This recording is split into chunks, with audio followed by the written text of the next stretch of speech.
मेना और हिमालय की बातचीत, पार्वती तथा हिमवान के स्वपन तथा।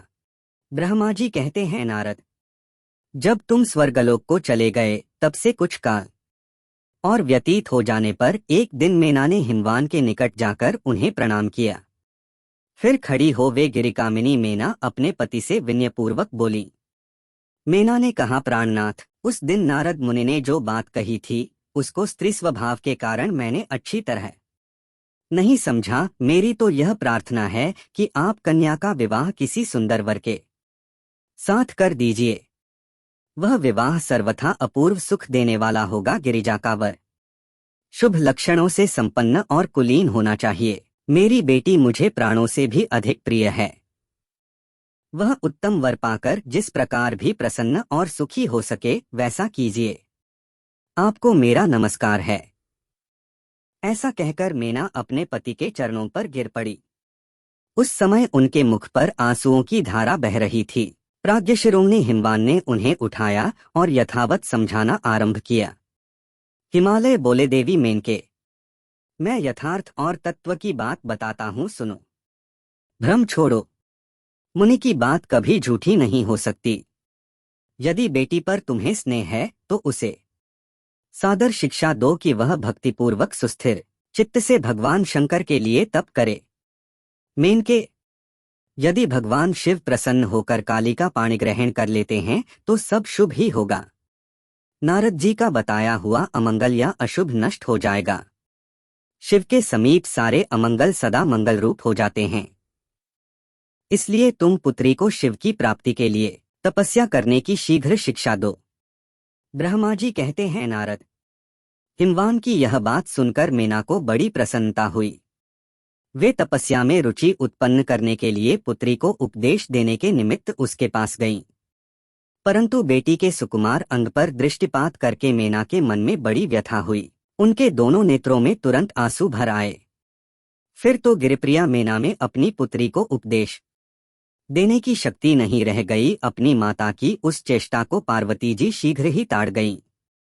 तब वे सर्वज्ञ परमेश्वरी कालिका देवी माता को बारंबार आश्वासन दे तुरंत बोली। पार्वती ने कहा, मेरी यह बात सुनो।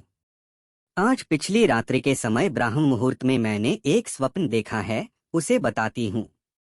माताजी, स्वप्न में एक दयालु एवं तपस्वी ब्राह्मण ने मुझे शिव की प्रसन्नता के लिए उत्तम तपस्या करने का प्रसन्नतापूर्वक उपदेश दिया है। नारद, यह सुनकर मेनका ने शीघ्र अपने पति को बुलाया और पुत्री के देखे हुए स्वप्न को पूर्णतः कह सुनाया। मेनका के मुख से पुत्री के स्वप्न को सुनकर गिरिराज हिमालय बड़े प्रसन्न हुए और अपनी प्रिय पत्नी को समझाते हुए बोले। गिरिराज ने कहा, प्रिय, पिछली रात में मैंने भी एक स्वप्न देखा है। मैं आदरपूर्वक उसे बताता हूँ, तुम प्रेमपूर्वक उसे सुनो। एक बड़े उत्तम तपस्वी थे। नारद जी ने वर के जैसे लक्षण बताए थे, उन्हीं लक्षणों से युक्त शरीर को उन्होंने धारण कर रखा था।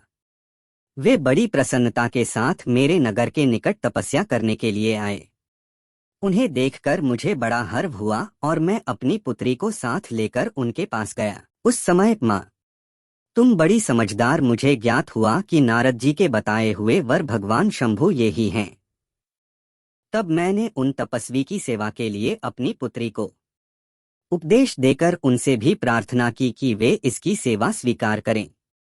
परंतु उस समय उन्होंने मेरी बात नहीं मानी।